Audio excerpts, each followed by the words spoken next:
So this one day, it was a gorgeous day. It's like a Friday, beautiful day, and sun. Our summers here are amazing. And I'm driving, and I'm just having this like, oh, this is what I love. And I hear this boom, and I look up, and I see literally the plume of smoke coming up, like a mushroom cloud. And I get on the radio, and I was like, asking dispatch, like, do you have any calls of an explosion? And I give the area, and they're like, yeah, we're getting a lot of calls coming in that a gas station has just exploded. And I knew there was an Exxon right where that plume was up. So I'm running code to get to it, as are other units. Um, I get there, and I'm first. Shortly after, a motor officer gets there, and fire's rolling in. And what we find is the gas station didn't explode. A van, which was about 75 yards down a slope from the gas station, is fully engulfed.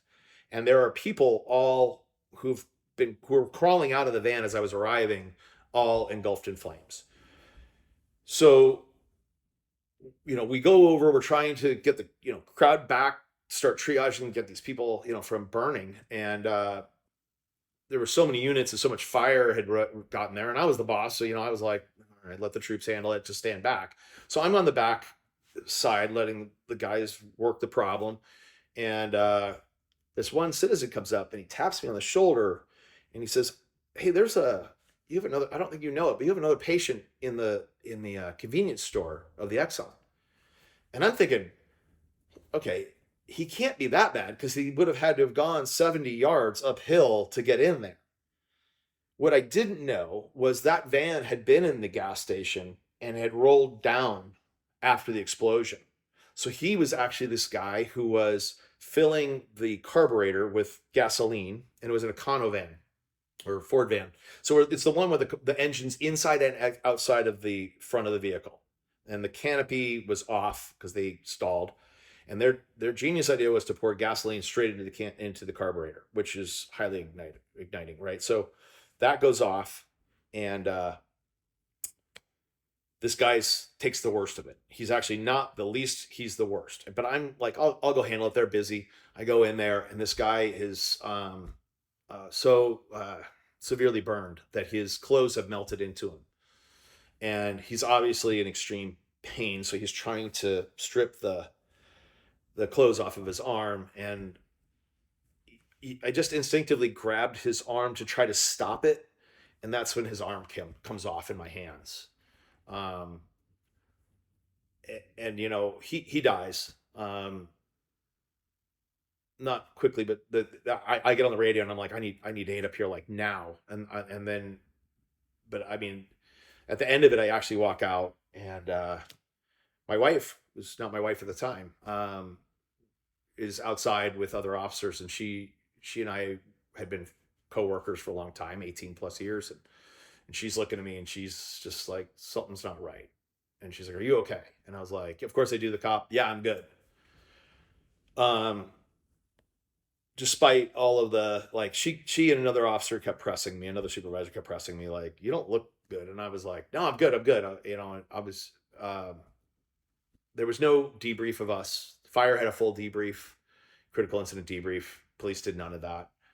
It was just to toughen up, get out there and do your job. That's what we're supposed to do.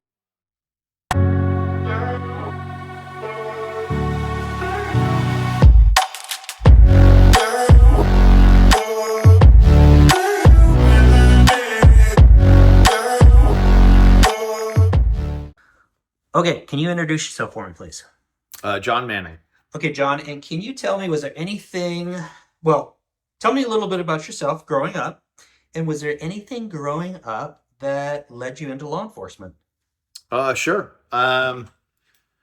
So I was a Navy brat. Dad was career Navy, moved all over the U.S. Pretty good spots. My dad had a great career, I guess, because we were California, then 6 years in Hawaii, and then back to California. So like first 12 years were in some pretty nice areas. Let's see. My brother was born. He was 18 months older than me, and my brother was born with a speech impediment, pretty significant one. The idea, the theory, because they don't know, was that he was deprived of oxygen at birth. And so growing up, especially in military households, and being a haole, as they would call me in Hawaii, it was kind of rough, right? Where my brother with a speech impediment, and then in some of the rougher neighborhoods where military bases tend to be put, he experienced a lot of bullying. And my dad used to tell me that I needed to protect him, even though he was older. And so, and I'll get to why I think that's relevant later. I'll say this: I never ever knew I wanted to do anything different than being law enforcement. Like, I remember as a little boy, we watched a woman in a vehicle versus a pedestrian accident, and my mom was there, and this motor cop was standing there, and I think he felt like he was 12 feet tall, like just the biggest guy I've ever seen in my life, and he was like a statue to me. It was just like, I'm doing that.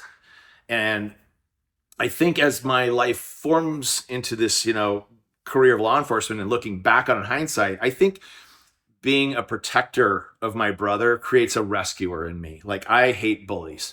I fought a lot defending my brother. I lost every fight, I think. But I still stayed in it because I was like, that's what I do. That's what I have to do. I have to keep going into the fight to keep my brother safe.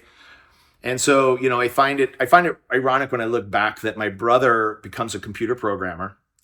We were in a school district that got like 3 computers no one used. My brother, because of the speech impediment, learns coding. And I had to be there to protect him in the lab, the computer lab thing. And so I just find it very interesting how a tragedy such as a birthing where deprivation of oxygen leads to a speech impediment, which actually blossoms into my brother becoming a very wealthy guy, writing code for like Bank of America. And I become a police officer, a job that I loved every day of, right? So, and I would say being around a computer guy like my brother, I started to get tech friendly. Not that I'm technical, but it didn't scare me. I'd seen it in my family and heard my brother talk enough. And that, I think, would later come down to like the successful second and third chapters that I have in my life. But I find that it was just this navigation of the water. I used to tell my kids, your life is a lot like throwing that stick in the stream when we camp.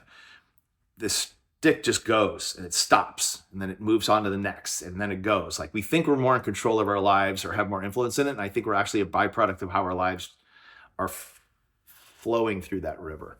But that was, in short, how I like wanted to be in law enforcement. It was all I ever wanted to do. Okay, so at some point, you obviously start applying for jobs. Your first one is with Washington, D.C. Metro Police Department. And you start in 89. How old are you? Oh gosh, 20, 21, 22. Why, if most of those positions that your dad was in with the Navy at West Coast, how do you end up applying for Washington, D.C.? Great question. When my parents divorced, we were stationed in New York. I was not a bad student, but an average student, right? I had a lot of fun in high school. And so right out of high school, I went to Hofstra University, which is about 3 miles from my house. Did not qualify for dorms. So living at home was a non-starter for me. I had to get out of there. So I looked at American University in Washington, D.C. I had gotten my grades up enough to get in there, and I was lucky enough because my grandparents actually went there. I did not know that when I applied. It was just one of those like, thank you God moments, like that, because it's private university. I was on a scholarship at Hofstra, so pitching that to my mom was probably the greatest sales I've ever done. And anyhow, the stars aligned. I go to American, I graduate, and again, all I ever knew was when I wanted to be a cop. So I went on a ride along. Shortly after graduating, I was selling meat door to door, literally Omaha steaks, meat door to door. I knew that wasn't a career that I wanted to stay in. So I did a ride along with the DC Police Department, and that night I think we went to 3 shootings. His gun was out like 6 times that night. We had code runs, and that was it. I was a junkie. So I mean, I was hooked. So I applied to a variety of departments as everyone recommended us to do. And DC was hiring 2,000 of us in 2 years. Now that would later become, there were a lot of red flags as I was taking this job, because Montgomery County was putting me on a treadmill with like heart sensors, and everything was sir, yes sir, no sir. DC, the recruiter literally was like, why are you here? You have a college degree. This is the recruiter. And then he goes, oh, have you been arrested? And I was going, no, I wouldn't even apply if I was arrested. He's like, have you used a lot of drugs? I was like, I've never used drugs. Have you, just this whole evolution of things where he's trying to wonder why I'm in the DC police department. And I would later find that, they had hired so many of us that the academy was like chaos. They didn't have enough instructors for us. They taught me literally nothing. We went to the EVOC driving, for example, emergency vehicle operation driving, right? Teach you how to run code. It snowed that day. And so we're sitting in there and I'm so frustrated by the lack of education they're giving me in this job that I dreamed of having. And so we get in there and they literally said, well, we're not going to drive today because it snowed. And of course, everyone knows me. I'm kind of a wise ass and I don't keep my mouth shut. So, my hand goes up and I think my classmates' heads all went down because they knew here comes push-up time. And I was like, hey, look, don't we have to go to calls like when it snows? Like, don't we have to be out there all the time when it snows? And, of course, the end result was, 38, 39, 40.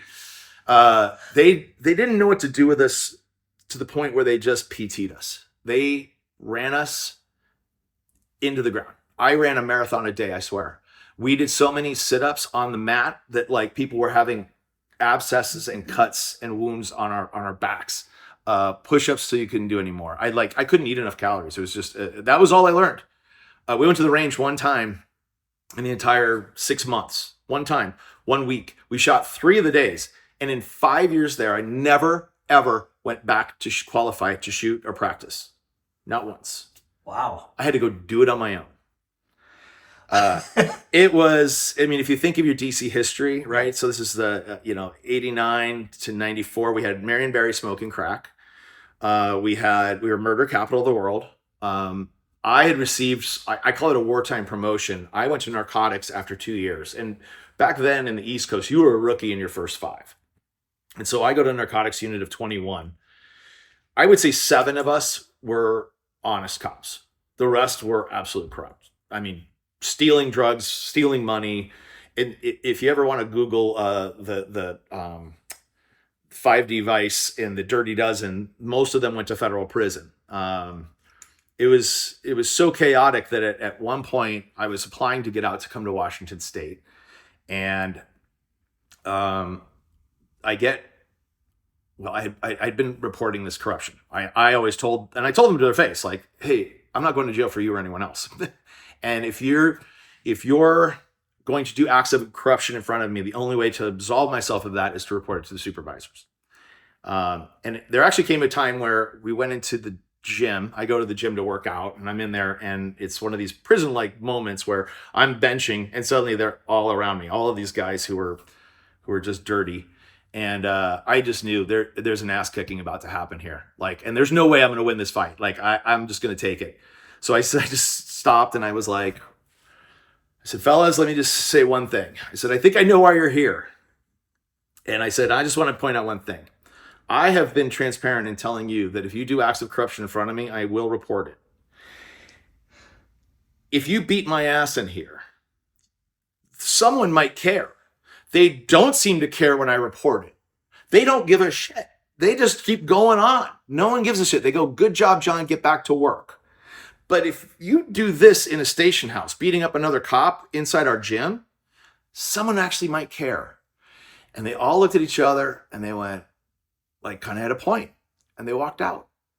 Now, what's relevant to that story is, here I am trying to get out of East Coast policing. I'm going to go to, my ex-wife lived out here in Washington, and I want to get out and come over here. So I am applying to be with the Bellevue Police Department. And I've flown out here and I've taken the tests and everything else. And I am about, I think, 2-3 weeks away from getting a chief's interview and offer is my hope. Mm-hmm. And I get a subpoena from a U.S. attorney called Steve McCool.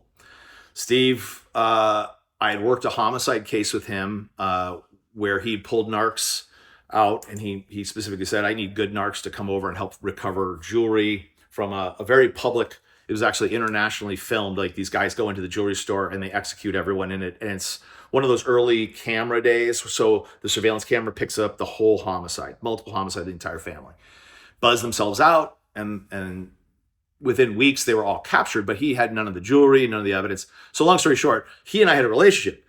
But I get this subpoena from him, and he's now at the Office of Public Corruption. That's the Federal Internal Affairs. And as a DC cop, you're a federal police officer, right? Because it's the district, it's not a state. So I go to the United States Attorney's Office, and I'm no fool. I look at the sign-in book that we had to sign in. You slide your badge and gun over, and I'm looking to see who signed in before me, and is every single one of those dirty cops.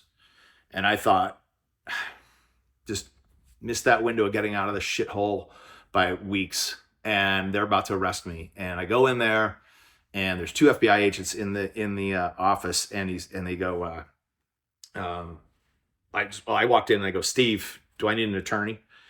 And he goes, oh God, no, John. He goes, we thought this was the best way to bring you in to keep you protected. We know we've wired the office. We know you're the only one reporting the corruption, and we want to use you as an informant in there. So good news. But at the same time, I'm like, hey, I want no part of that. Like, I did my due diligence. I'm out of here. I don't know what they're going to be like if I'm testifying against other cops. I don't know, but that's not how I want to start my next chapter. And ultimately, the FBI, God bless them, I do love the agents. But these two agents were like, well, how do you propose we get them? And I was like, you got a African American agent, I'm assuming, get a good tough one that can take a few licks, put him dressed in all orange and put him out on 16th and Levis with a pocket full of drugs and a pocket full of money, and call the narc line when those guys are working. They'll go down in open air, film it all. They will beat him, and none of that will make it to the evidence book. And they literally looked at each other like, it's that simple? And I was like, it's that simple. Their cars were like Mercedes-Benz. I made like $20K a year. Their car was like 6 times my salary. I was like, ever think about financial investigation? Like, maybe they won lotto, but maybe they didn't. So anyhow, that was how I was like, I got to punch out of this place. Okay, so wait a minute. I got a whole bunch of questions All for right. you now. So, were you actually watching, like, say, for example, you're in narcotics. Are you on search warrants? You're actually watching these guys steal drugs, steal money, the whole thing? And excessive force. Yes. Holy crap. And so you'd report this, and basically it falls on deaf ear. I mean, what's the administration doing back there? They didn't care. Why do you think that was? I think it had reached a level of apathy where they were just like, maybe they tried all their careers. Maybe they just didn't. There was a lot of anger because a lot of the senior level people had been there during the switch over from federal agency running DC police, which I've heard was a premier agency in the country, to home rule. When they went to home rule, that's when all the corruption poured in. And I feel like most of them were good guys, probably. At one point, I'm sure they were great guys, but they were so disenfranchised, so demoralized from the whole thing, they didn't care.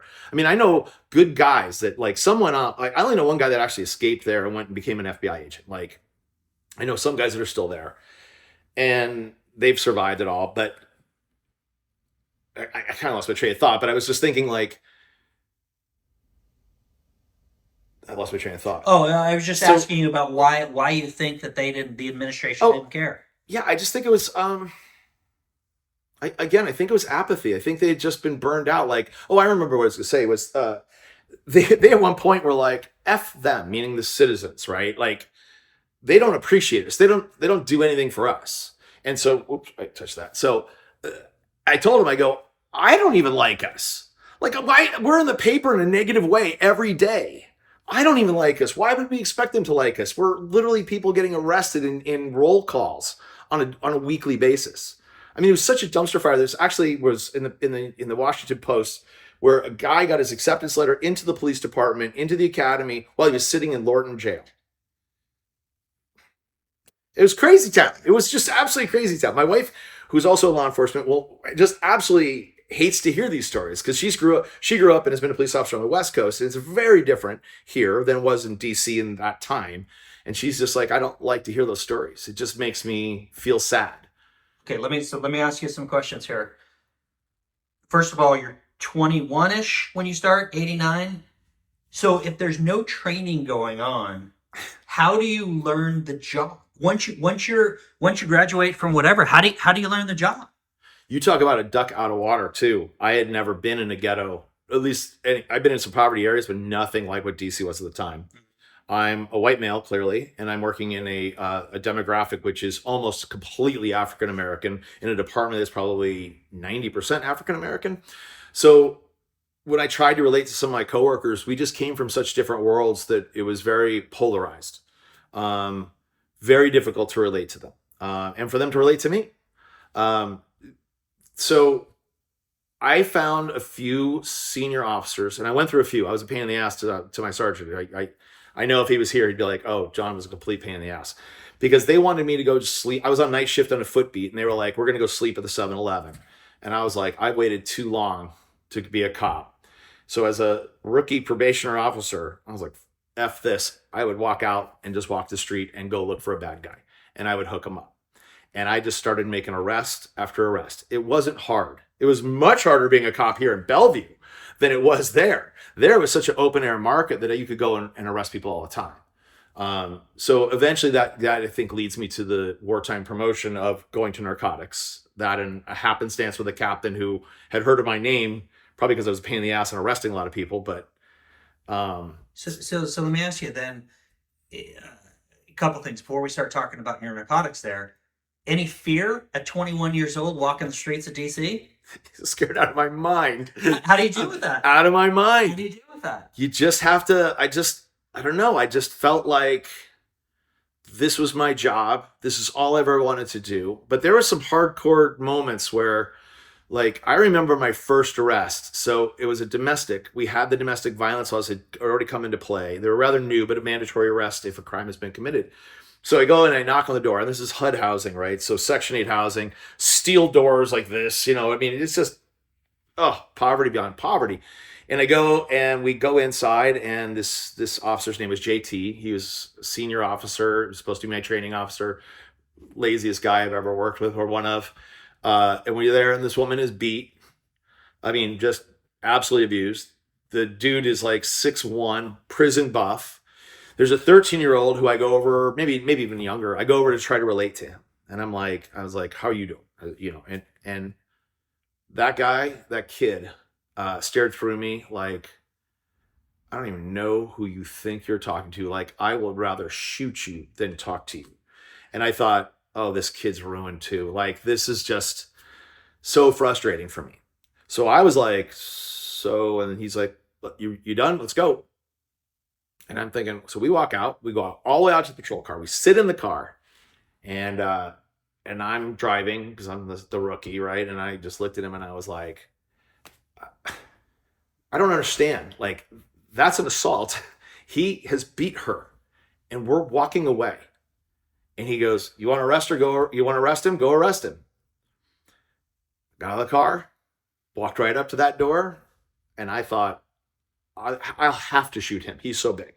I knocked on that door, and I told him, "You're under arrest for domestic violence assault. I need you to turn around, put your hands behind your back, and I need you to do it now." And he just did it.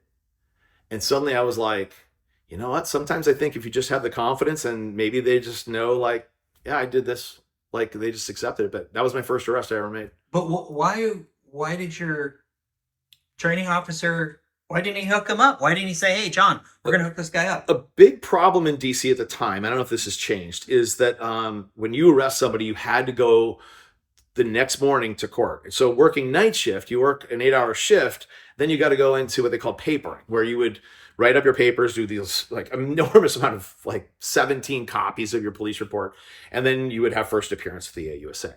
And so a lot of them had wives that worked. They didn't want to go in the next day.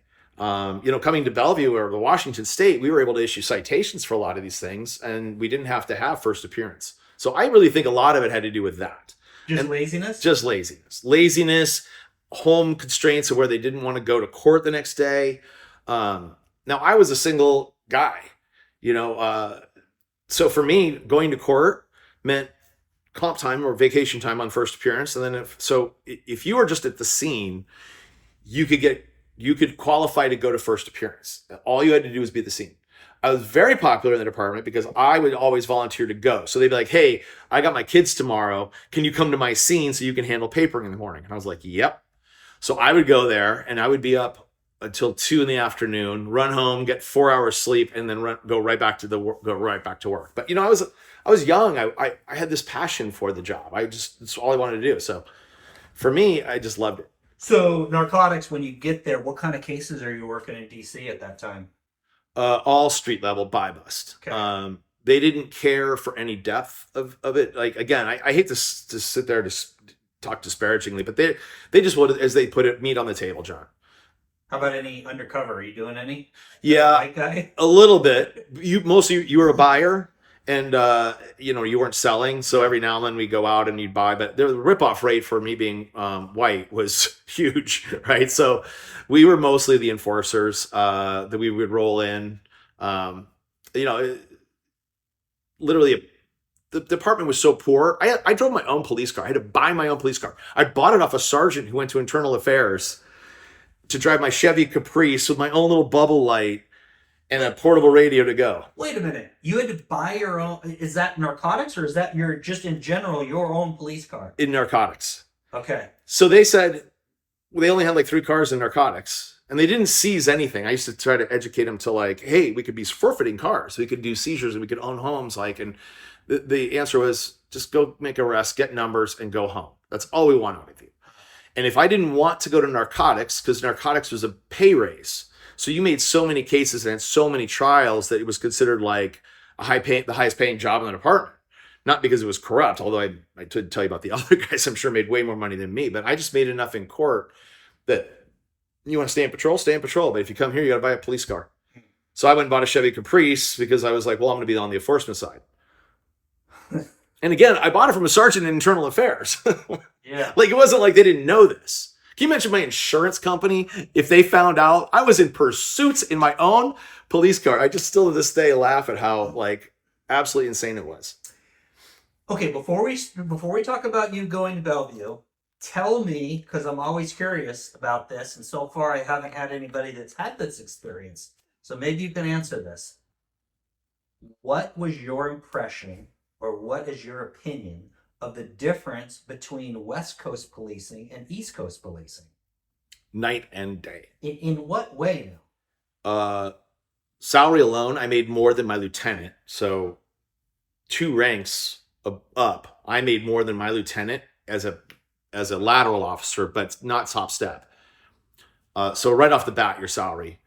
When I walked out of Bellevue on day 1, I had to make like 4 trips of gear. Like, here's your leather coat, here's your raincoat, here's your gun belt. Everything was given to you. There was absolutely nothing that you had to. Actually, we bought our own boots. That was the only thing. I thought that was like fine. So then training, right? So here I was in a patrol vehicle with the training officers, most of which I had more experience with, but they were like the most humble, great guys. They were like, hey, I hope to learn stuff from you, like coming from DC. And then I was like, so it became partners in the car. And there were a lot of things that I did not know. I remember this one guy, Travis, we're still friends to this day. He just retired. But I remember Travis, we loved like the competitive, who can get the next arrest. And Travis calls out with a warrant, and I come up behind him, and I've got my headlights on. And he comes over to me and he's like, you're backlighting me. And I was like, oh, sorry. What is that? Because I don't even know. But like, because in DC, we didn't think of those things. But out here, the training was so high speed. They were like, yeah, you're silhouetting me. If that guy had a gun, you're lighting me up to be the target, right? Total sense, but absolutely none of that training. Yeah. So there's all of these like very modern police tactics that should have been taught to me in the academy that I had to learn, even though as a 5-year police veteran from the homicide capital of the world in Little Old Bellevue at the time. But they were way better at tactics. I had my hands in my pockets, and I remember this one guy's like, you're probably going to hate me for telling you this, but get your hands out of your pockets. How are you going to defend yourself if the guy we're contacting, wanted to do something? And I'm like, I remember thinking, A, why would I hate you if you're trying to save my life? So thank you. And I was like, and B, I never thought of that. That's my only problem. Like, it was just trying to learn these tactics that they obviously had learned in an academy. Right. Okay, so you're in Washington, D.C. Now you get hired with Bellevue PD. Why Bellevue? Okay, so first of all, for the audience, Bellevue is just outside of Seattle. Very, I would consider, affluent city. Yep. Why Bellevue? Did you apply for other positions? What brought you from East Coast to West Coast, and how'd you end up in Bellevue? My ex-wife grew up out here in Redmond, which isn't far from here. Her aunt was the secretary for the chief, so I had some insights to the department. I did apply to Redmond, King County Sheriff's, Seattle PD, and Bellevue PD. There might have been one more, but I had heard so much about Bellevue in a positive way, and then I got a ride along with all of them, and the ride along with I had with Bellevue PD was just like I could not believe how professional, not just the driver of the vehicle giving me the ride along, but how amazing everyone I met. It was very common that Bellevue had people with secondary degrees, law degrees, MBAs. I mean, where you're like, why are you here? I mean, my wife got a law degree from University of Washington, and she's an officer with Bellevue, right? So to me, it was like I was just so impressed. And then we talked about DC and how the community hated us. It was the exact opposite. So shortly after getting to Bellevue, there was an officer involved shooting, and the outpouring of flowers and cookies in support of the officer without any facts being released by the media was insane. And I was like, you guys have just rushed to judge that they did the right thing. And that's a lesson I would carry on through my leadership roles, by the way. Like I used to talk to every rookie officer when I was a major and saying like, hey, look at when you do everything in this world, like everybody that you contact, that's an investment into our trust bank. And so when we have a rainy day, and we will, they take a loan out on that trust bank. But it happens by treating everyone with $1 million, like $1 million. The suspects, everyone gets treated with respect because that is an investment into our agency and the confidence in that we will handle them fairly, ethically. And so I always like to embrace that lesson learned. I mean, I took my DC, one FTO in DC was actually really good. 4 heart attacks, 5 wives, ex-alcoholic. Like he had been run through the ringer, but he taught me one thing. He said, treat everyone like $1 million and have a plan to kill you. You kill them. You'll never go wrong. And I was like, treat everybody like $1 million and have a plan to kill them. Oh my gosh. He's like, if you have those ends of the bookmarks, treat everyone like $1 million. Always have a plan to kill them. You'll never go wrong. And I thought, brutal, but brilliant, right? Because he's right. Like you have to be tactically thinking. But if you treat everyone like $1 million, you'll likely never get to that, Yeah. I don't know. I just always carried that in my head. Don Haney was his name. That's how impressed he was on me because he was really the only guy that taught me anything in law enforcement in DC. So tell me the difference. Obviously, much more professional. You roll out here, Bellevue. Tell me the difference between, if there is, the type of calls that you're taking, DC versus Bellevue. We are not a busy department. We had 2 homicides a year back then. Okay. Ironically, the first 2 homicides in the first 2 years I got to Bellevue, the whole family was killed. Like, how bizarre is that? Like, this whole family is killed, and it turns out it was a very large case, obviously. The next year, there's a homicide, and the whole family is killed. I was like, what is going on in this town? It's like an Indian burial ground or something. But we didn't have the one-to-one homicides. Our gang activity was very light, I would say. And I was lucky. I was only in patrol for 2 years, maybe less. And they had 2 openings in narcotics. I thought, I gotta stay in patrol. There's no way I would make it to a specialty unit. They're very coveted. I mean, again, my competition had law degrees. They were former prosecutors. But because of my DC experience in narcotics, they recruited me. They said, we need somebody who's got some seniority. And, I never actually wanted to go to narcs. I never did. It was just a happenstance of driving in DC past a white shirt, we called him. It was a Captain Coffee. He's the guy who has that cigar that's never burning or out. It's just embedded in his side. Ex-military guy. Mean, like you do not want to cross Captain Coffee. And he's on the ground and he's rolling around with some guy. So, of course you come across, no call on the radio. I'm just driving by and there's a captain on the ground in a fight. So I bail out, I get in the fight, get him cuffed up. And I'm like, what do we got, Cap? And he's like, he says nothing at first. And I'm thinking, oh, Jesus, please have some probable cause. And he's looking around, and I'm thinking, did he lose? Is he looking for a weapon? Like, he's just silent. He's looking around for that cigar. It's like he couldn't talk until he gets that thing back in. And then he goes, yeah, he has a gun. And at the time, DC had no guns. You could not own a gun in Washington, DC, in the murder capital of the world, which, go figure that. No guns, no ammo. So if you saw a gun in the district, unless they had a permit that was before 1974, you couldn't own it. So it was the easiest, you got your binoculars out, waited to see the guy tuck it in or put it on the car seat. You had PC. You were good to go. So he sees this guy with a gun, tackles him, gets in the fight, never goes on the radio. And he gets up, he's dusting off, he's got a cigar back. I find the gun, and he goes, "You want the collar?" And, I'm a rookie. He's a captain, he's Captain Coffee too. And I'm like, "Sure, yeah."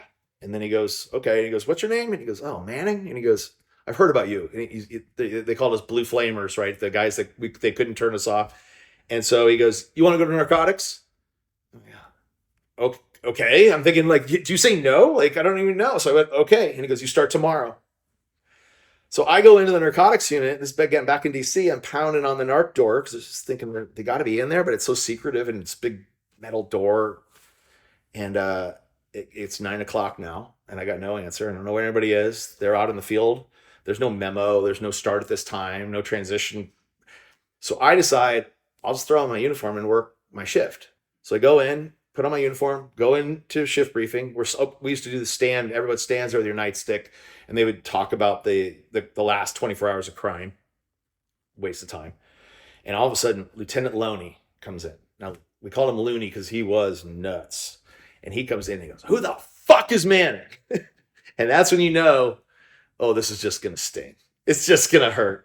And he's like, "What fucking narc wears a uniform? What are you, fucking stupid?" And I'm literally in front of all of my squad, like 25, 30 of us there. And I get called out. He's like, "Did you bring clothes?" I'm like, "Yeah." He's like, "Get in my office." Like, I'm like, in day one, I'm already screwed. Like, the guy hates me already. Anyway, because of those experiences in narcs, I get a fast, I apply for and get into the Eastside Narcotics Task Force. Okay, so and I was going to ask you about that. So Bellevue doesn't have their own per se narcotics unit. You go to Eastside Narcotics Unit, which is basically a conglomeration of what? It's Bellevue, Redmond, is it Kirkland? Yep.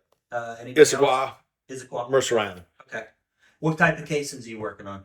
We did middle to upper level drug investigations there. Okay. And so there you do your own undercover work, or you're the backup for somebody else when they do theirs. It was housed right in Bellevue, and Bellevue had 4 detectives assigned to it. Everybody else had 1. Mm-hmm. So it was really more like our unit, but we shared the with the East Side teams. It was great. I mean, I liked it. There was some personality challenges at time, because the department would send their person. So there wasn't like a team leader who was orchestrating the team. So sometimes we got some egos, but the Bellevue guys, they were fantastic. We were all really aligned, and it was fun. We were limited by money, how much we could buy and escalate. So at some point we always had to close the case, even though the case could have kept going. Mm-hmm. And that's where you come. Yeah. So how long does it take you to go from East Side to the DEA task force? I was at 3 years, which was my rotation out. Okay. And I don't know if you remember this, but I had hit on a crack case. DC was nothing but crack. So I knew crack more than anything. It was a crack epidemic there. So I come across an informant who is buying crack. And I'm like, I have yet to see crack out here. So I'm like, go back, buy more. Go back, buy more. And because we were getting crack, and as you know, DEA really likes to fill all of those lanes of drugs, the crack had been really not moving, and suddenly we have a crack case. And so that's when the task force, the DEA task force, is like, we'd like you to come over. I had to go to the chief and ask for permission to extend. He wanted me to go do a psych evaluation to make sure I was stable and could manage the stress. I said, sure. And next thing you know, I'm over at DEA, and you guys are giving me a fully auto sub gun. And I was like, what lucky star am I born under? It was just the best. And like, that was, I still use that today. Like, I'm hiring and building teams, and I still use that model with Harold Will Willis. Willis, thank you. I almost said Wilson. I knew that was wrong. Harold Willis, and the way he ran that team, you yourself as the team leader. I mean, just I use that to this day as my model of leadership with teams. Like I thought we had, you don't, not everybody's the pitcher, right? If you have Nolan Ryan on a baseball team and everyone's pitching, you lose. You have to have a pitcher, a catcher, a first baseman. Like you have to assemble a team that has skill sets. And I would have worked without the overtime, which was great, but I would have worked regardless of the overtime. Like we just had such a great team there. Yeah. Okay, so you work the DEA task force for a while, and I think it's fair to say that your career is moving along quickly. What are you doing? Give me some other idea or other examples of what you're doing, because I think you go to the hostage Yeah, negotiation yeah, team, or how yeah. tell me what else you're So doing. the DEA case ends because the leader of the investigation was killed in West Seattle, and the murder for hire. The gang basically were investigating, was getting ready to do revenge, right? And it was at that time it was an OCDETF case, so we had FBI in it as well, and FBI did not want us to end that case. And I was standing there going, they're going to kill somebody that they think killed their boss, and they were okay with it. I was like, no, we can't condone murder. Like I was like, guys, like it was insane. I was like, finally, I just said, hey, listen, I'm wrapping it up. I'm gonna go and we're gonna make arrests. And Yeah. so they acquiesced and we go and we arrest them. Well, that was kind of the end of it, right? It was like, what's left?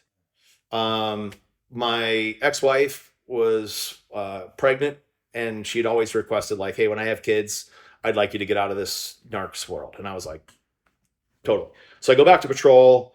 I become a hostage negotiator for them, which was a part-time job.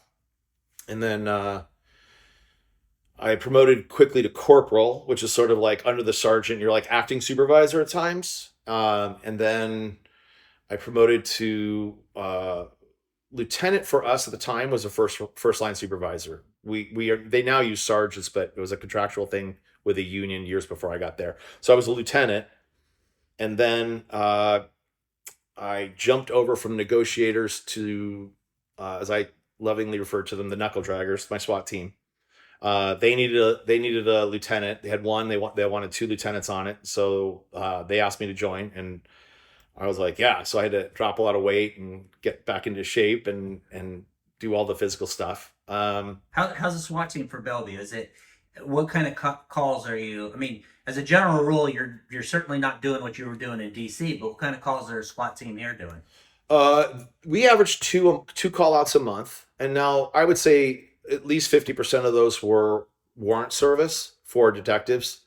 So elements of weapons present, or some sort of pre-surveillance they're doing, or fortification, things like that. And then we would have a lot of barricaded subjects, either ran from patrol or domestics, where they were, the husband beats the wife and is holding her, things like that. Great team. I mean, these guys were phenomenal. I would have trusted them to handle the rescue of my children. I used to love those guys, and still do. They're just phenomenal. Um, so then I had this great job as lieutenant, but I had a captain who was riding me. This guy was not well respected in the whole department, and he literally comes to me because I'd parked my car nose in. They came up with this stupid rule where when you pull into the station, we back our cars in. It makes total sense. But they came up with this rule that every supervisor had to go take the shotgun from the officer when they go home, and we would lock them up. And so this guy goes, hey, sorry, boss, I know you just left. My supervisor's out. Do you mind coming in? Because I'm going to go home early and take vacation or sick. I don't remember. But so I just park in and I go and I put the shotgun away, and then I go to sign it in. And this captain at the time comes up and he's like, hey, which way did you park your car? Now, I have no idea the context, right? So I'm thinking in my head, I go, north? And I could tell that was not the response he wanted. And so he's like, and I'm looking at him and I go, oh, you mean nose in or back in? I go, nose in. I said, because I had to come in to get the shotgun and put it away. And I looked down his hand, and he had the violation of the policy in his hand. So I go, hey, is this John and Denny talking? or do I need a union rep? And he goes, you could see he just fluttered. He puts that away and he goes, no, this is just John and Denny talking. I go, well, okay. I came in here because of that. I go, I always back my car in. But I was like, I got to get this guy off my back. So I thought, I'm going to put him for captain because it'll get him off my back. And 6 months down the road is when the captain's test is. So I'm like, great, I'll put my name in, work like a charm. 6 months of him not bugging me because he thinks we might be the same rank. I go out drinking the night before the captain's exam. Now, this is an exam that like overboard, like scenarios, like a whole day. So people will literally lock themselves in like apartments or get a hotel room and study. I didn't. I was out drinking with my ex-wife at her bar. Two officers came in and they were like, hey, LT, don't you have a captain's test tomorrow? And I'm like, yep. Because I did not want the job. Being a lieutenant on SWAT was fantastic. So I go into this oral board and I'm like, it's kind of like that Office Space where he's telling the two Bobs that he looks at his screen for 15 minutes and they're like, you're who we want, right? Because I'm in there and I'm like, you guys don't communicate well. You guys don't make decisions without consulting the field. And then they were like, give us an example. There was this major, I think it was deputy chief at the time, big ego, little guy, very aggressive. And he goes, give me an example. And I said, all right, the shotgun policy. I got to come in from the street to get a shotgun and chuck it away because we don't trust the officer to do that. He can go out there in the field, take someone's life without my blessing with that shotgun. But I don't trust him to put it away. And you could tell that he's starting to get this bucket of like, yeah, that is a bad idea. Like, oh, when you say it like that, right? And so you wait like 3 days after taking the test and the civil service rule, then they put out a list. And I'm literally in the lieutenant's office. It's a big pooled office. All of us are in there. Everyone who's taken the test, they're all huddled around it. And I get up at 4:59 with the list coming out at 5 to go make my photocopies because I was like, no way they're promoting me. To walk back into that room and everyone's staring at me and they were like, hey, Cap. And then my SWAT team comes in and they were like, what the fuck did you just do? And I was like, I don't know. I screwed up. Like, I didn't want it. So then I became a captain. That's when the FBI National Academy comes into picture for me. I actually went right into SWAT. The chief loved having me on the team. So she had turned around and said, hey, I want you to stay on SWAT. So I moved over to I was in patrol for a little bit and then moved over to traffic.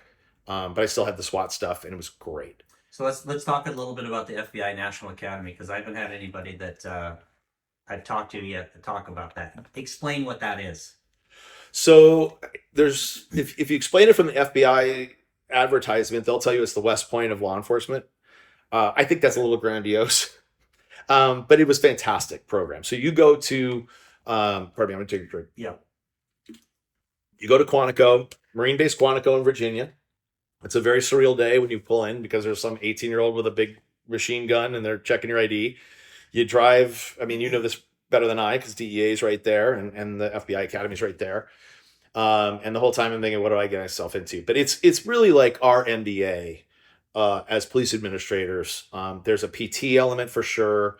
So the way I get in is because you had to be physically fit to get in, to be accepted into it from the FBI agent of Washington sponsor.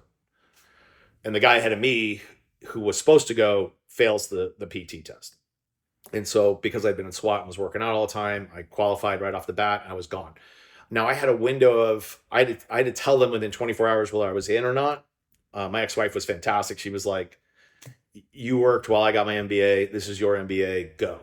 So 2 kids, young kids, and I'm gone for 13 weeks while she's taking care of those kids. And But what is the purpose of the FBI National Academy? Because it's my understanding that, especially for state and locals, and they do take it from state and locals, which is, do you have to be a certain rank? What is the purpose of the got it. FBI? Yeah, great point. So they really like middle managers or higher. So you're a captain or above in most circumstances, and they're really teaching you leadership skills. So that could be union law, that could be public relations, executive writing, right? So all of these like sort of more mature skills that you would need in police leadership rather than like shooting defensive tactics. Although we had a bunch of that, like where they would do the PT, do some level of DT. But for the most part, it was about executive leadership. Worthwhile? Oh, it was fantastic. I will say, and I think every other NA grad would say the same thing. You show up thinking, what did I do to myself? And then because you're really going and living with like another 45-year-old guy in a small dorm room where you roll over and you touch each other, right? It was just like weird. You're sharing a quad with two other guys, but it becomes a bond.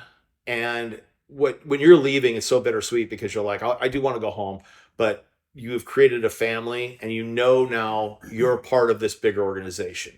And I don't even think I realized it until I left law enforcement how important the network is. Like when you're in law enforcement, you can send out like, I need a policy on something. Anyone know anybody who has this? Great information sharing. Post, it's like, if I could hire NA grads for all of my roles, I would, because the network of being able to say like, I was class 240. They say I'm class 270. Great. Do you want to meet for coffee? And do you mind if I come in and show you what, we're doing in Microsoft, T-Mobile, whatever. Mm-hmm. Right. Yeah. And so that network was invaluable. There's the reason I'm at T-Mobile now is because of an NA grad at T-Mobile who heard I was in the market. I was freed, from Microsoft. And he's like, I want you on T-Mobile. So there's a brotherhood that comes with that. Yeah. That's just irreplaceable. Okay, so I want to talk to you about something we discussed prior because it's going to lead into several different things here. There was an incident that you had mentioned that basically you suffered PTSD from. Yeah. Can you talk about that? Yeah, so I was our patrol major, and every rank. So I when I come back from the NA, I promoted right away to major, and I get patrol. Every rank up, the job sucked more for me because I loved being a street cop. And so my reward to myself, if I got all my work done, was I would go out and grab a patrol vehicle and I would go be a cop. And I caught him, I cleaned him. Like people would be like, Major, you need help on this? And I was like, no, I caught him, I'm cleaning him. I book them. They're my case. Like it actually resonated really well with the troops because I was out there with them and they loved that. I used to tell them, I'm glad you love it because I'd do it if you hated it because this is all about me. So this one day, it was a gorgeous day. It's like a Friday, beautiful day, and sun. Our summers here are amazing. And I'm driving, and I'm just having this like, oh, this is what I love. And I hear this boom, and I look up, and I see literally the plume of smoke coming up, like a mushroom cloud. And I get on the radio, and I was like, asking dispatch, like, do you have any calls of an explosion? And I give the area. And they're like, yeah, we're getting a lot of calls coming in that a gas station has just exploded.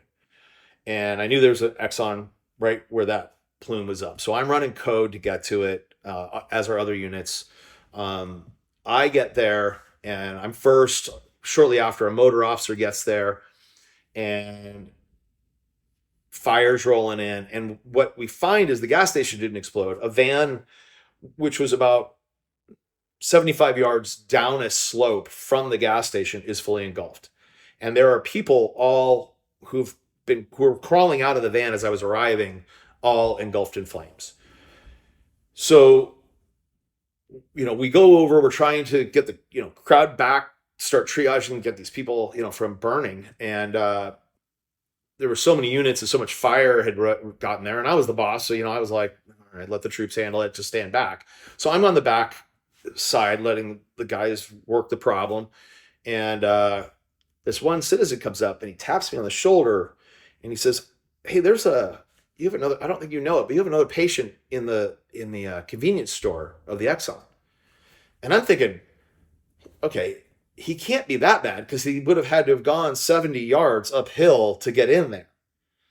What I didn't know was that van had been in the gas station and had rolled down after the explosion. So he was actually this guy who was filling the carburetor with gasoline, and it was in a Econo van or Ford van. So it's the one with the engines inside and outside of the front of the vehicle. And the canopy was off because they stalled. And their genius idea was to pour gasoline straight into the carburetor, which is highly igniting, right? So that goes off, and this guy takes the worst of it. He's actually not the least, he's the worst. But I'm like, I'll go handle it. They're busy. I go in there, and this guy is so severely burned that his clothes have melted into him, and he's obviously in extreme pain. So he's trying to strip the clothes off of his arm, and I just instinctively grabbed his arm to try to stop it, and that's when his arm comes off in my hands. Um, and he dies. Not quickly, but I get on the radio and I'm like, I need aid up here like now, and then, but I mean, at the end of it, I actually walk out, and my wife, was not my wife at the time, is outside with other officers, and she and I had been co-workers for a long time, 18 plus years, and she's looking at me and she's just like, something's not right, and she's like, are you okay? And I was like, of course I do. The cop, yeah, I'm good. Um, Despite all of the, like, she and another officer kept pressing me, another supervisor kept pressing me like, you don't look good, and I was like, no, I'm good, I'm good. I was there was no debrief of us. Fire had a full debrief, critical incident debrief. Police did none of that. It was just the toughen up, get out there and do your job. That's what we're supposed to do. And then I started getting angry. Like, I described it to my therapist eventually, that it's like the Hulk. Like when something goes, I don't know why, but it's this uncontrollable rage that just kicks in. And I found myself being angry a lot with my ex-wife, angry with my children. Um, it was destroying the household. I mean, I absolutely believe it was contributory to the end of my marriage. Um, Drinking a lot, just trying to escape. I think it wasn't until, so then I'll transition to my the end of my career. Um, I don't know if my wife's home now, but I don't know if this is a good stopping point or not. But here we go, because she's gonna walk in and be like, "Seriously, you're talking about that?" So that's when the wheels are coming off of my ex and I was suggesting, like, let's unplug. Let's just, I have like 3 months of vacation. Let's take vacation. I don't care if we go anywhere. Like, she was a consultant and not working, so she was on the bench, or she had the ability to go on the bench and earn like 70% salary. And I was like, hey, we got plenty of money. Let's do that. And she didn't want to do that. And like many workplace affairs, I went on a trip basically to get away from work. And it was a recruiting event in North Carolina where agencies sometimes ask you to do their favor, and then they would send us people to help us in the interview process. So you have an outside assessor, and went to North Carolina, and alcohol and opportunity yielded an affair with my now wife. Um, we had an on and off relationship, and eventually I was switched over to our records division, and which is where she was. So suddenly I found myself in a position where she was reporting to me, which obviously you have a HR problem there, and obligation to report it. And we had ended it, and started it, ended it, kind of a deal, like where it was just I don't know, a cycle of dysfunction, really. And it all blows up on us. And they did a whole investigation. And now I talk about dirty cops and my disdain for them. And so I like to make this point very clear. We never were found out of the Washington State investigation to have done anything wrong, except we were supposed to report that relationship. Well, reporting the relationship to my deputy chief at the time would have been to expose it to my marriage, and I wasn't ready to end that yet. It needed to be ended in hindsight. And I wish I had done it in a healthier way. And I like to say it really didn't define me, but then they tried to define me by it. They double demoted me, which was the only time in Washington State history where they had double demoted someone for only not reporting a relationship. They demoted my wife. That has happened before with precedent. So I got an attorney and we sued. My attorney mislabels the lawsuit to the city of the Bellevue Police Department instead of the city of Bellevue. The case is tossed out. My attorney said, You should sue me because I committed malpractice and I have insurance, but you were wronged by me and it's my mistake. So I did, and I prevailed on that, and I settled against a union that did not support either one of us. So we paid all of our legal fees. And the reason they didn't do it is because I was a very fast climber in the ranks, and I was being talked about for deputy chief and chief. And I think that at the end of the day, those that admin level, when they voted as a union, voted to not support us because it was just easier to get me out of the mix and get my wife out of the mix because she was also an up and comer. And we gave them the ammo to do it. So I went back into patrol as a lieutenant and was assigned to night shift. I started to crawl out of that hole with a movement over to K9 lieutenant. Great job. But the department was clearly not going to stop. I was getting internal affairs, like notices for investigation, just peppered, like manufactured stuff. I was getting public disclosed. I was in the media for an entire week at least over having a marital affair. I remember Ron and Don were had a show, and prior to this, we had some Bellevue officers who got really drunk and threatened to assault a Seattle officer at a Seahawks game. The chief uh, did not just suspended them a day, and she caught a lot of grief over going too lax on them. Within a month, my incident happens, and she double demotes me. And the Ron and Don are, at the time, very popular show, were actually in my camp. They said, "Let me get this straight: two cops get drunk at a Seahawks game and go to assault another cop, a Seattle cop, and they got a suspension. And this guy did what 65% of America does, has a workplace affair, and you're going to double demote him?" Like, because I had done a lot of media stuff, so they were like, "I've seen this guy. This guy's talented." Like, so while I was appreciating their support, it's still churning on King, Cairo, and Como and the news, and it literally, I I had one night where I was suicidal. It was a brief moment. Alcohol and my gun and the thought, and then the thought of my children, and it went away. But there was an awful lot of rebuilding, and my wife really was fantastic in standing by me and having us get into a healthy place, not an affair place, right? That's really not a relationship. So I'm proud to say we've been together for like 10 years, and more than 10 years now, I guess.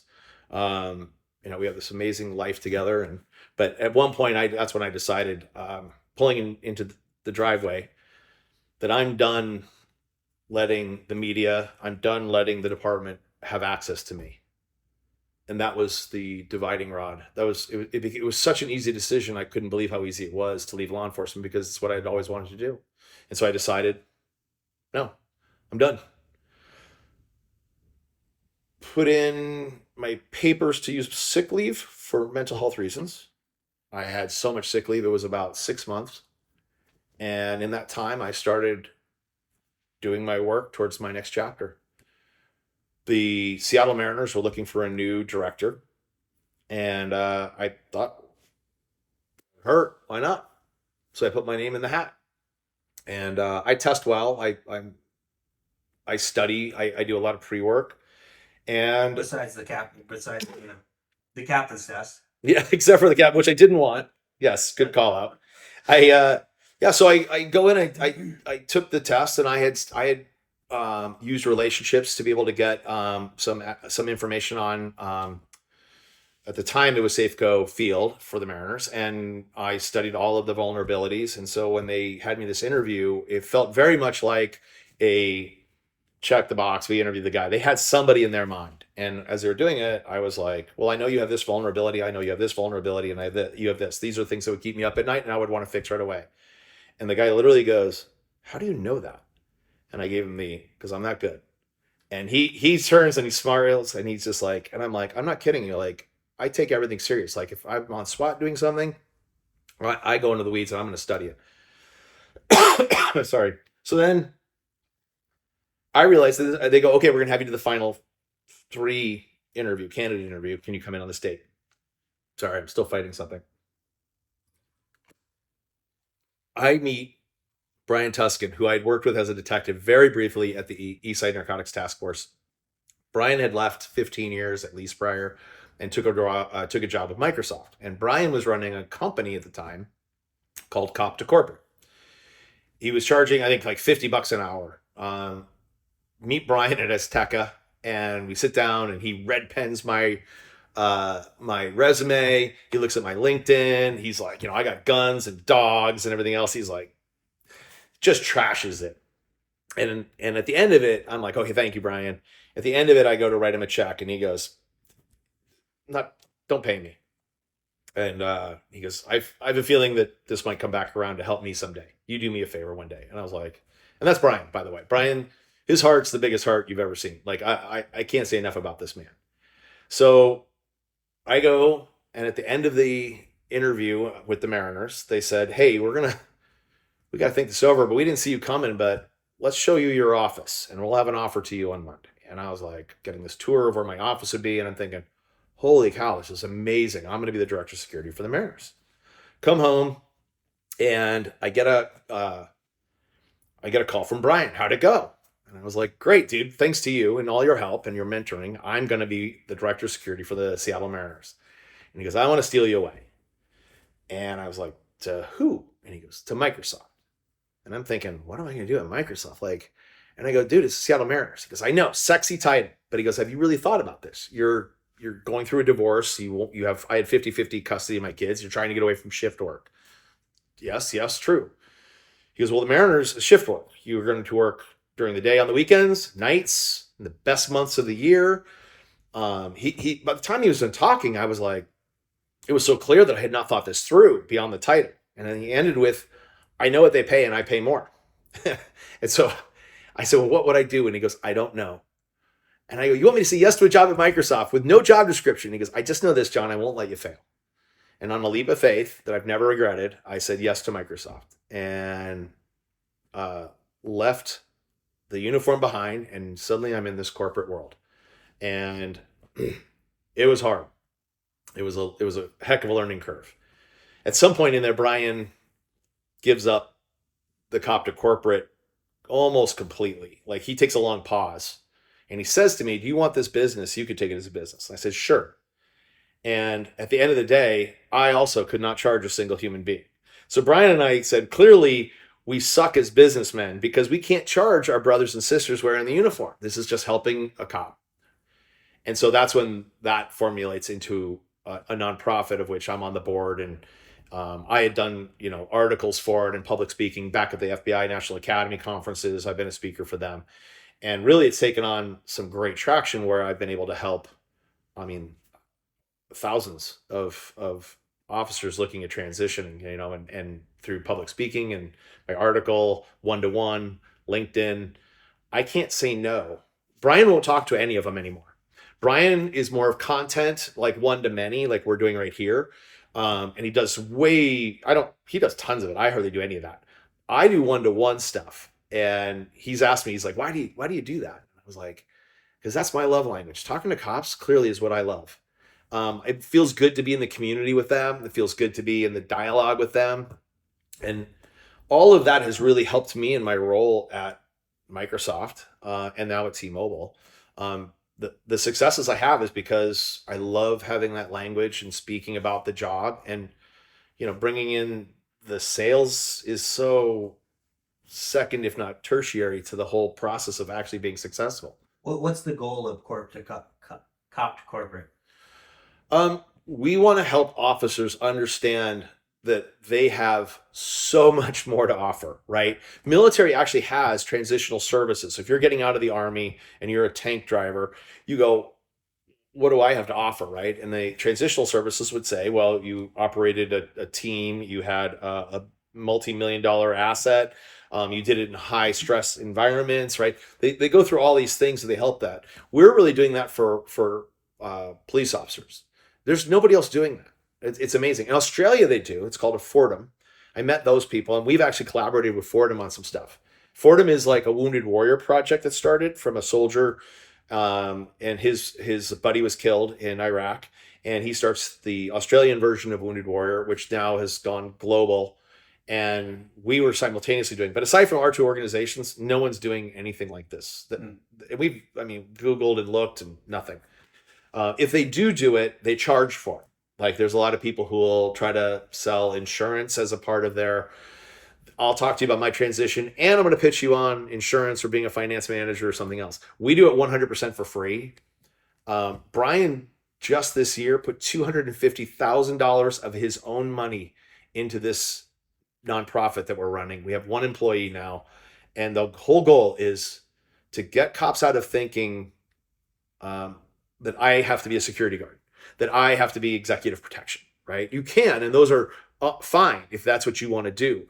But like right now, I'm on LinkedIn all the time, and I'm writing about I'm trying to hire a team for sales, and I can't tell you how many of them are like, I would, but I don't have any sales experience.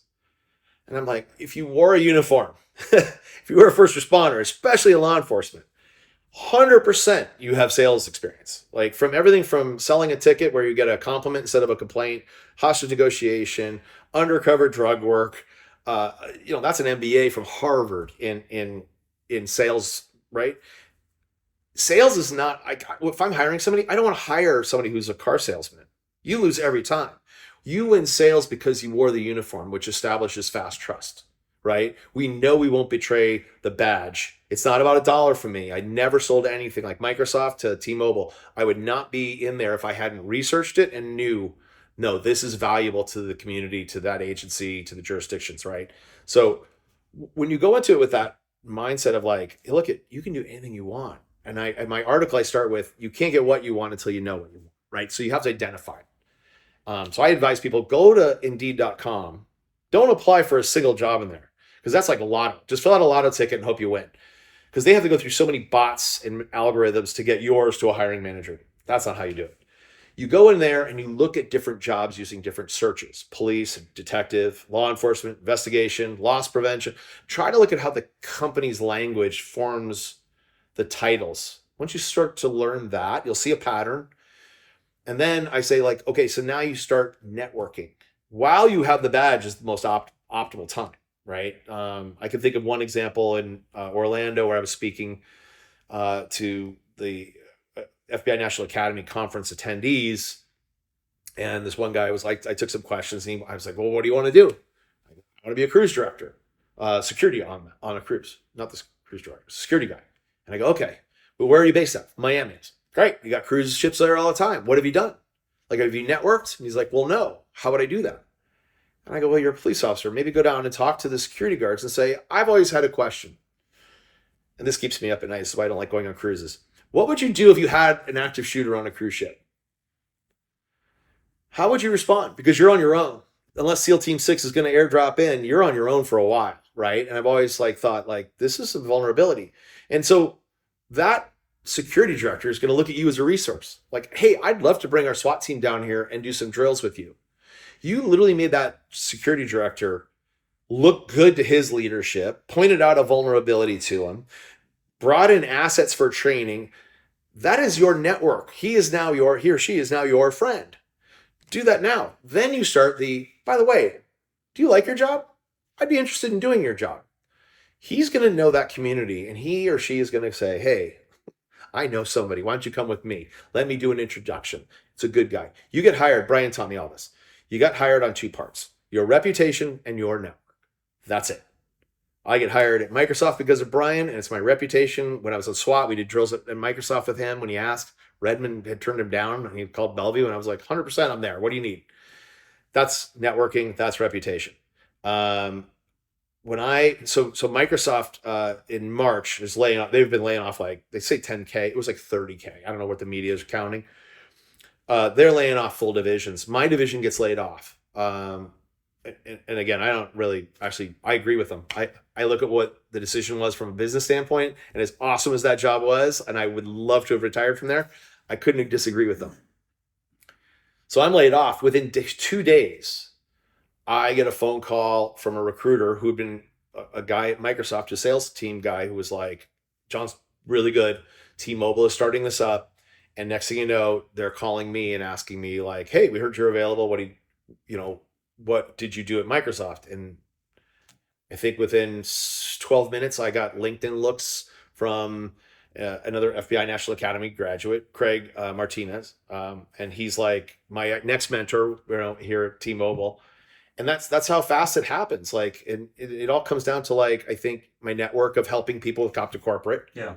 the amount of outpouring of people I had helped transition into this world. Suddenly, we're all like, "We got you, John," and it was one of the greatest feelings because I felt like this is what we're supposed to do. This is why you don't charge. This is a community that helps a community, right? And so, it. I don't know. I'm just rubbling on right No, now. I think the most important thing, kind of what you said, because I see this all the time, is if you're in law enforcement, you're thinking about retiring and doing something different, is plan a little bit ahead. Don't wait until you've retired to go, oh, what am I going to do now? You gotta look a little bit ahead and do your networking and do all that Oh you're yeah. talking about. I tell everyone, and this was on my whole career, 3 to 5 year plan should always be in play Right. and refresh it. You know, the best leaders that I learned in most of them in Bellevue were like, "What's your plan?" Right? I knew my daughter was going to call me. I get texts, and then she's the only one I don't silence. Uh, so anyhow, have that 3 to 5 year plan. Have runway, right? You may not always have it, but if you know you're ending your career in retirement, now is the time to be developing all of these skills. The network, go for coffee. Informational interviews are no different in corporate world versus law enforcement. Just go have coffee. Ask for 15 minutes on. Now it's a virtual call. Even ask for 15 minutes. I guarantee you, they'll give you 30. Most will be like, I just want to make sure you're not a complete nut job, right? So they'll give you 15. And if it ends at 15, you didn't do it right. You should be talking through, like, to the point where and you just say, "Hey, I'm at time. I know you have a busy schedule." Let them then extend it. Like, I've got all this stuff in my article, and I share it freely to anyone. Yeah. Two last questions for you, John. I always ask. First of all, did being in law enforcement affect your family?